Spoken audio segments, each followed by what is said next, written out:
Bonjour à tous, comme je vous l'avais dit, je vais vous raconter tout ce qui s'est passé au sujet de ma belle-mère qui est décédée le 28 février des suites de sa maladie. Et je vais vous expliquer toute l'histoire. Voilà.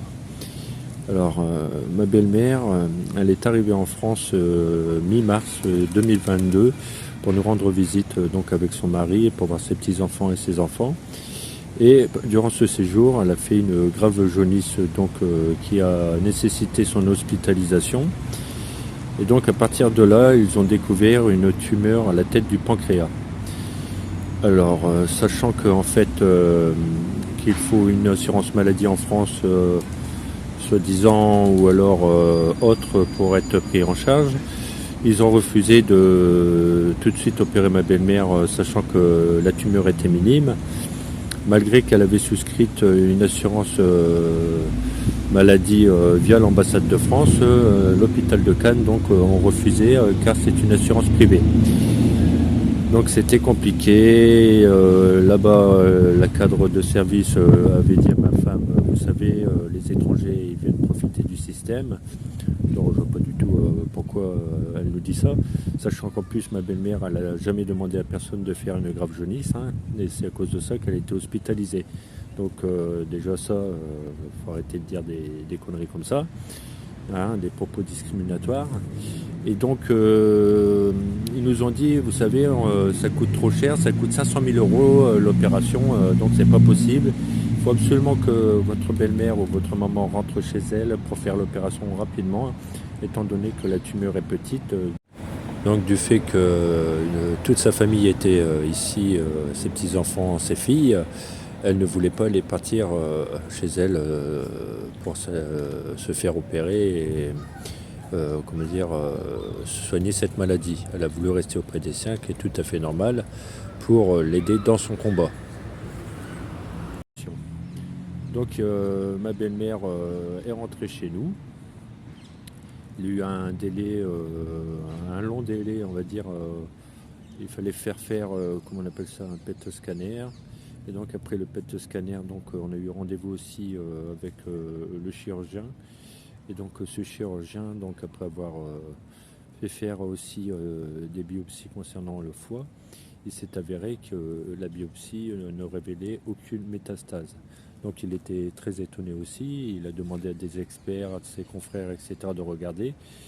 Et ils ont même fait une contre-biopsie et tous étaient d'accord de dire ce n'est pas des métastases. Donc c'était parti, on avait décidé de faire une opération avec le chirurgien. Donc c'était une opération risquée où que ma belle-mère avait une chance sur deux d'y rester. Et donc ma belle-mère avait signé une décharge comme quoi qu'elle acceptait. Donc l'opération avait été programmée pour le 30 juin. Donc la veille, le 29 juin, avec le dossier, avec l'anesthésiste, tout ça, on est arrivé à l'hôpital de Cannes, on l'a accompagné. Et là, ils nous disent, non, malheureusement, le chirurgien est tombé gravement malade, donc l'opération est annulée. Donc c'est un autre chirurgien qu'on a vu tout de suite derrière, qui a repris le dossier. Et ce chirurgien-là nous a dit, écoutez, moi je ne prends pas l'initiative d'opérer, il faut que je regarde un peu plus en profondeur en faisant faire un scanner. Donc ma belle-mère a été faire ce scanner. Et ce scanner, en fait, le médecin dit que la maladie elle avait évolué, on ne pouvait plus opérer. Donc il fallait qu'elle fasse de la chimiothérapie. Donc à la chimiothérapie, elle a fait 10 séances de chimiothérapie. Donc durant ces premières chimios, ma belle-mère a eu beaucoup de mal avec les premières chimios, et donc elle a été hospitalisée à nouveau au service gastro en question. Et donc durant ce séjour, vous savez, quand on fait de la chimio, on perd beaucoup ses cheveux. Et en fait, ils n'avaient pas changé les draps. Et sur le thé d'oreiller, sur les draps, il y avait plein de cheveux. Donc ma femme a demandé de changer les draps à l'infirmière. Moi, j'étais même présent. Et l'infirmière a dit, mais est-ce que chez vous, vous changez les draps tous les jours ? Et elle a dit, vous avez qu'à dire à votre mère qu'elle frotte avec ses mains. Voilà. Vous imaginez un peu ma belle-mère quand elle entend ça. Bon. Donc,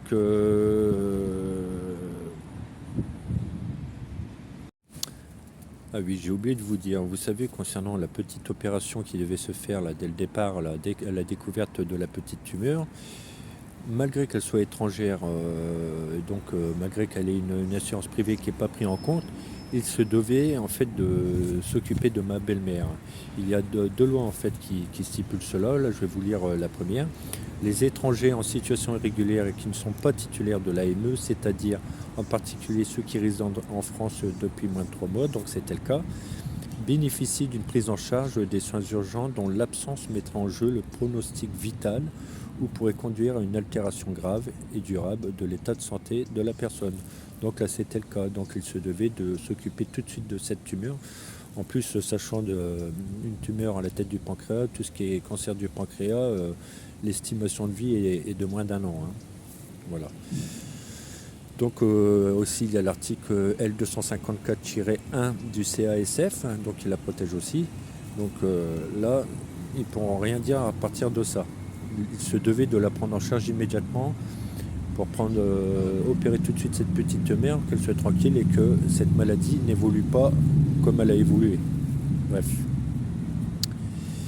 Donc il y a eu l'histoire de l'opération, comme je vous ai dit, le chirurgien et la chimio, plus la perte de cheveux là que vous avez entendu. Donc après une dizaine de chimiothérapies, en fait, l'oncologiste disait c'est bien, il faut continuer, on va passer quelque chose de plus fort, étant donné que la tumeur se résorbe un peu et les métastases aussi redescendent. Donc il fallait qu'on continue sur quelque chose d'un peu plus puissant. Donc on est arrivé en janvier après les 10 séances de chimio. L'oncologiste m'a dit on va passer une chimio toutes les semaines avec une pause toutes les 3 semaines.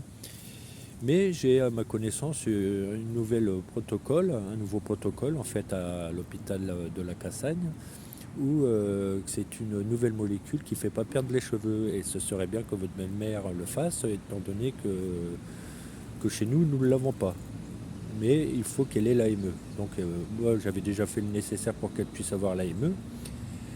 Donc le 26 décembre, elle a eu son AME, j'ai dit ça à l'oncologiste, qu'on fait le nécessaire. Le jour qu'elle devait refaire une chimio, on a annulé cette chimio, étant donné que la semaine suivante, elle était à l'hôpital La Cassagne. Mais personne du côté de Cannes ni de La Cassagne n'ont pu nous dire qu'en fait, il y a un gros délai d'attente qui a duré au moins 5 semaines au niveau administratif. Et durant ces 5 semaines, ma belle-mère n'a fait aucune chimio. C'est-à-dire que la maladie, elle a évolué à son rythme rapide pendant 5 semaines. Donc, durant ces 5 semaines, en fait, elle avait eu un bilan qui était fait à la Cassagne pour l'acceptation du protocole, pour l'inclusion et pas la non-inclusion. Donc tout était ok, on nous avait dit par téléphone, voilà, maintenant on n'attend plus que le tirage au sort, vous savez, pour choisir soit le médicament fort ou soit le moins fort. Donc on devait avoir cet appel. Et en fait, moi j'ai jamais eu cet appel, donc on avait rappelé 5 jours après. 5 jours après, j'appelle et on me dit, bah, on vous rappelle dans 5 minutes. Et 5 minutes après, on m'appelle, on me dit bah non, écoutez, Boston ont refusé votre belle-mère pour ce protocole, étant donné qu'il y a un manque de sodium et que soi-disant elle était toujours alitée. Or, ce n'est pas vrai, elle n'a jamais été alitée et elle courait partout, elle faisait toutes les tâches ménagères, même les infirmières à domicile la voyaient courir partout, c'était quotidiennement la même chose, elle était en forme. En plus, quand on lui a dit qu'elle pouvait rentrer au protocole, elle se voyait déjà guérir. Elle rêvait qu'elle allait pouvoir sortir de cette maladie. Tout était bon. Et dès qu'on lui a dit 5 jours après, bah non, on ne peut pas vous prendre, on ne vous prend plus, bah c'était le coup de massue. Là, le coup de massue sur la tête. En plus, pour dire des choses là pour le sodium et en plus parce qu'elle était toujours au lit, c'est totalement faux. Moi, j'ai une prise de sang là, juste 15 jours, 3 semaines, même pas 15 jours avant. Le sodium, il était à son stade normal. Hein, il était à 138. Voilà, c'était tout à fait dans la moyenne. Donc il n'y avait aucune baisse de sodium. Là, je viens de On ne voit pas du tout pourquoi ils ont écrit ça. En plus de dire des mensonges qu'elle était tout le temps fatiguée, allongée à la maison, c'est totalement faux. Et donc voilà, donc c'était le coup de massue sur la tête. Elle ne dormait plus, elle angoissait, se faisait pipi dessus. Elle a fait des crises de tétanie, d'angoisse très très forte. Et donc il y a nécessité en fait une hospitalisation. Et en plus elle faisait de la température parce qu'elle était tellement en état de choc que son corps, hein, voilà, et c'est comme si c'était la fin avec un coup de massue comme ça sur la tête. Donc elle a été hospitalisée. Donc ils l'ont mis en service gastro à l'hôpital de Cannes. Voilà, donc où ils ont découvert en fait une infection pulmonaire. Donc ils l'ont soignée avec des médicaments, des antibiotiques. Donc pour l'instant tout s'était bien déroulé. Donc pendant ce séjour en service gastro, donc un jour on va avec ma femme voir les médecins pour discuter un petit peu de tout ça.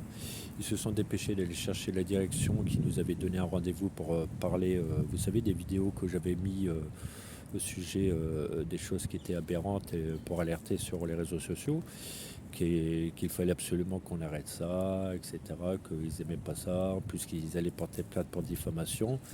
Bref, moi, je voulais pas parler, je disais vous verrez ça directement avec la justice. Et donc après ils ont voulu aller parler dans la chambre de ma belle-mère avec ma femme, avec tout le Bataclan. Il y avait le chirurgien, l'oncologiste, la directrice, le chef de cadre, plus le médecin. Donc on parlait 1 heure et puis arrive un moment on nous dit vous savez là c'est l'heure que les visites sont finies, donc on va arrêter. On dit d'accord, au revoir madame. Et donc du coup, tout le monde s'en va. Et puis là, le médecin il nous dit, il faut partir. On a dépassé de 17 minutes l'heure de départ de 18 heures. J'ai dit oui, laissez-nous le temps de dire au revoir à ma belle-mère. En plus, sachant que là, elle était mourante. Donc du coup, voilà, on prend un peu plus de soin pour dire au revoir et on part moins vite, hein. Et là, j'entends dans le couloir le médecin dire, il faut appeler la sécurité. Bon, moi, j'avais cru rêver, hein. Et même pas 5 minutes après, qui c'est qui monte? La sécurité. Donc ils viennent me voir et puis ils disent, moi j'attendais déjà devant la porte pour partir, hein. Ils nous disent il faut partir, hein, c'est fini les visites. J'écoutais, là on était avec la direction, ça fait même pas 5 minutes qu'ils viennent de partir.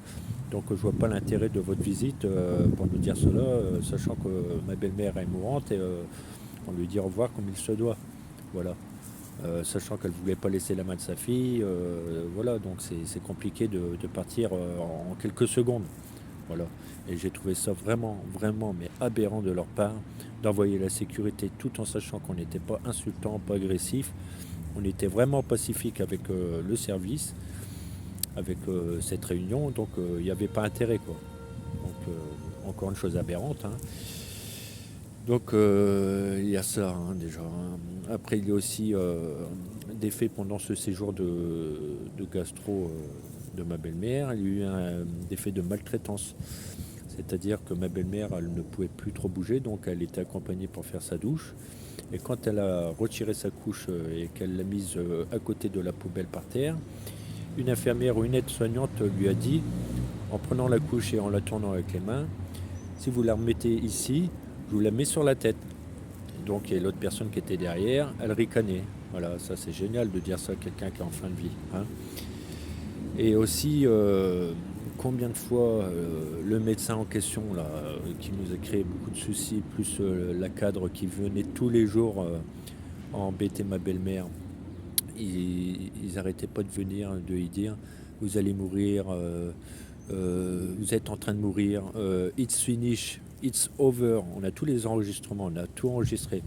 Parce que moi, depuis le début, j'enregistre toutes les conversations avec un magnéto. Comme ça, si un jour on me dit que j'étais agressif ou quoi qu'est-ce, eh ben, je peux faire écouter et les gens comprendront que j'étais respectueux.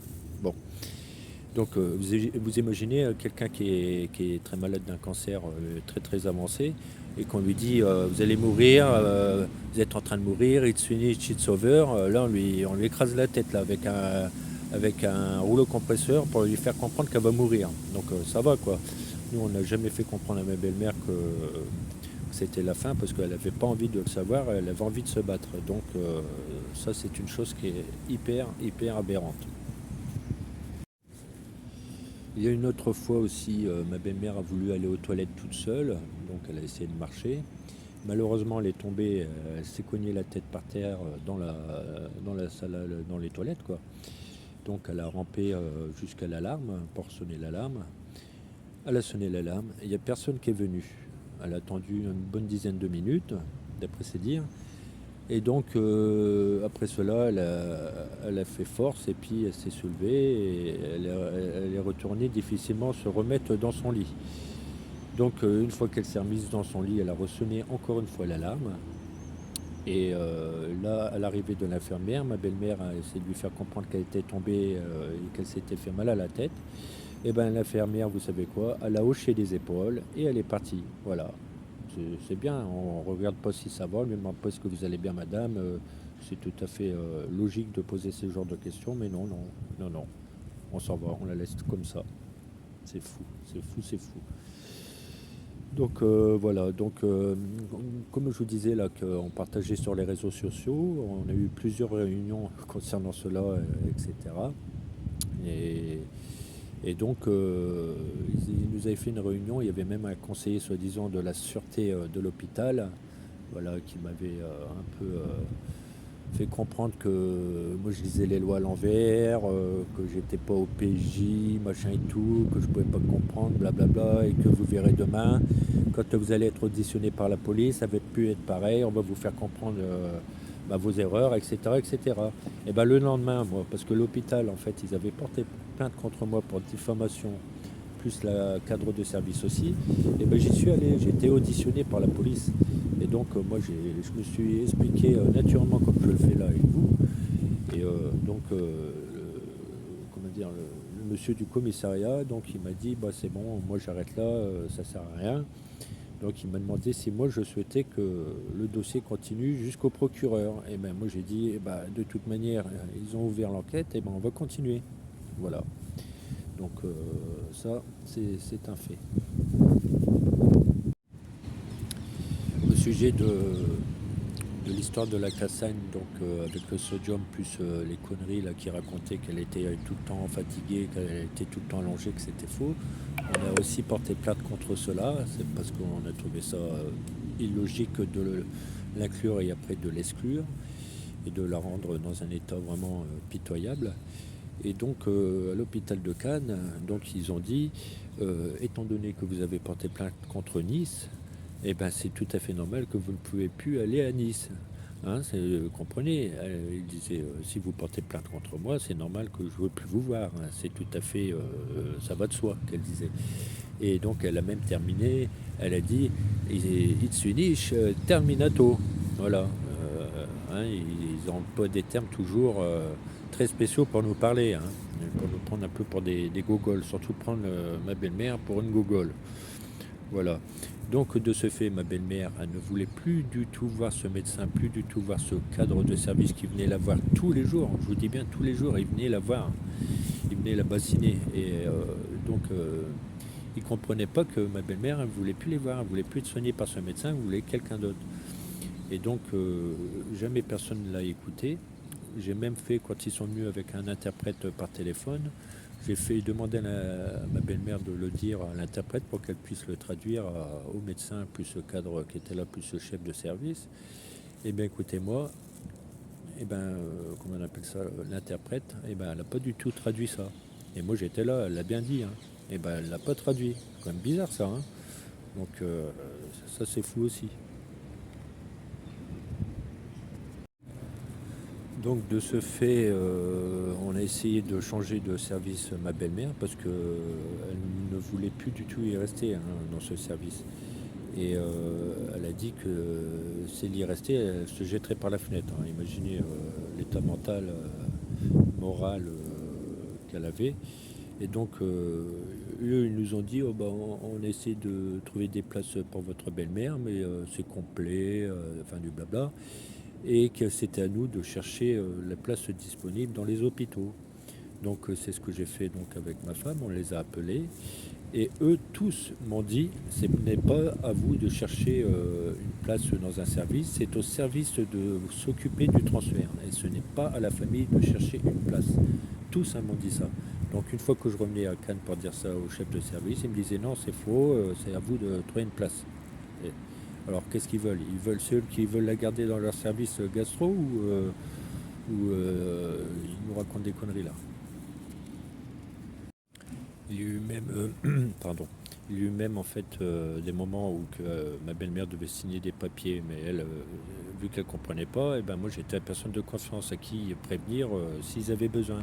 Personne m'appelait, et donc du coup, ma belle-mère nous avait dit que ils voulaient la forcer à signer. Ils avaient mis le stylo dans sa main jusqu'à mettre sa main sur le papier et le faire le mouvement de signer. Et ma belle-mère a retiré sa main. C'est fou.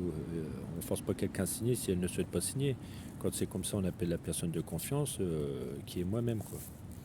Donc ça,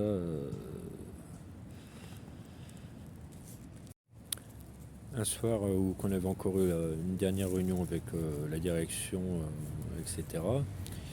On leur avait dit qu'on avait porté plainte auprès de la Cour européenne des droits de l'homme et qu'on avait aussi saisi les médias, donc on avait envoyé des mails aux médias. Et donc à la suite de ça le soir, ma belle-mère, quand on avait fait essayer de voir pour le transfert, ils avaient fait toute une batterie de tests et de piqûres. Et ma belle-mère, son cœur jusqu'à ce jour allait très bien. Et bizarrement, dans la nuit, elle fait des problèmes cardiaques. Et donc le lendemain, en début d'après-midi, elle fait un infarctus. Et bien écoutez-moi bien, personne nous a téléphoné. On nous a téléphoné en fin de journée vers 20 h pour nous prévenir.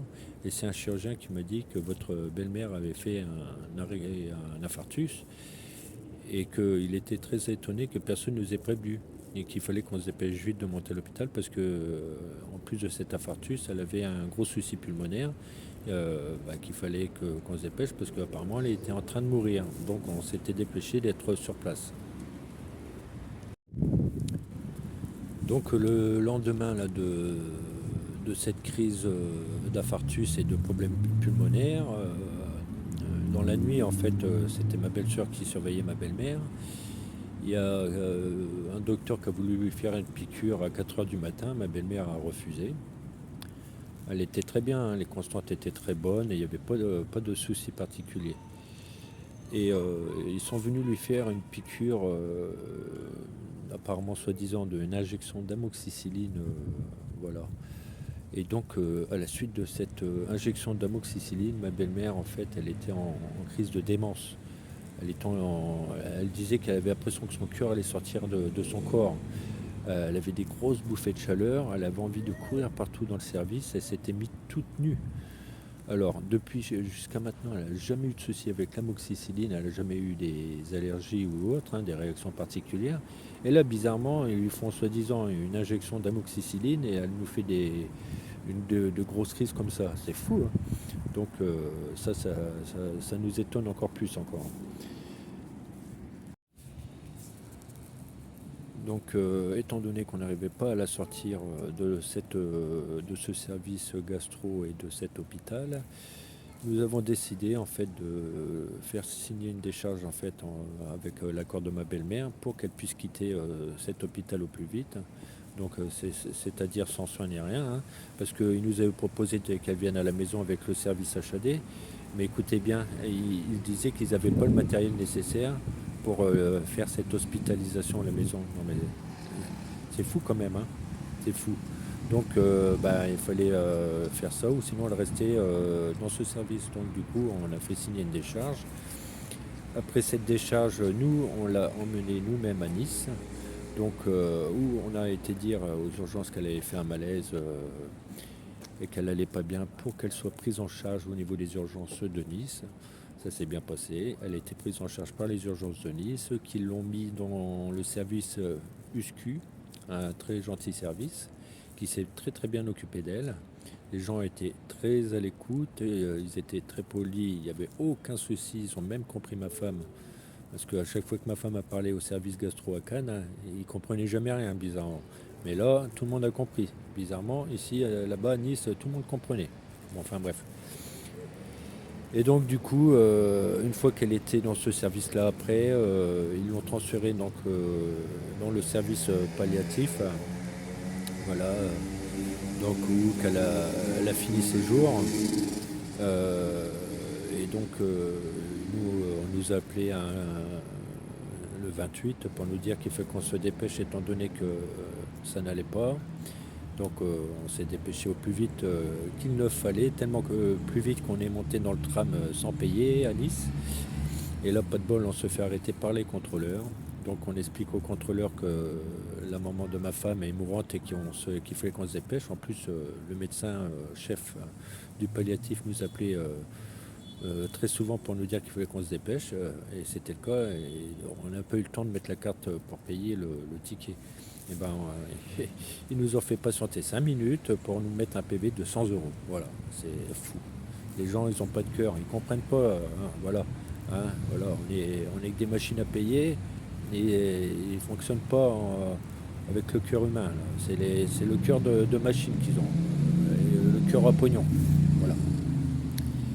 Et donc nous sommes arrivés, ma belle-mère était déjà dans un coma, donc elle avait en fait tellement le foie bien attaqué que le cerveau ne fonctionnait plus et donc le corps s'était mis en coma tout seul.